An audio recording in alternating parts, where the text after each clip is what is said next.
এক ছিল mu mu, খুব দুষ্টু বেড়াল ছানা। তার সবচেয়ে ভালো বন্ধু চিরিক পাখি। একদিন মিউ মিউ একটা জাদুর লাঠি পেল। লাঠি দিয়ে বলল, আমাকে উড়তে দে। ওরে বাবা, মিউ মিউ উঠতে শুরু করলো। চিরিক চিৎকার করে ধপাস, গাছে লেগে পড়লো।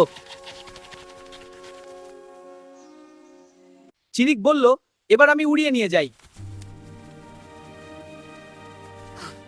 দুজনে মিলে হাসতে হাসতে পড়ে গেল। মিউ মিউ বলল, জাদু আর লাগবে না।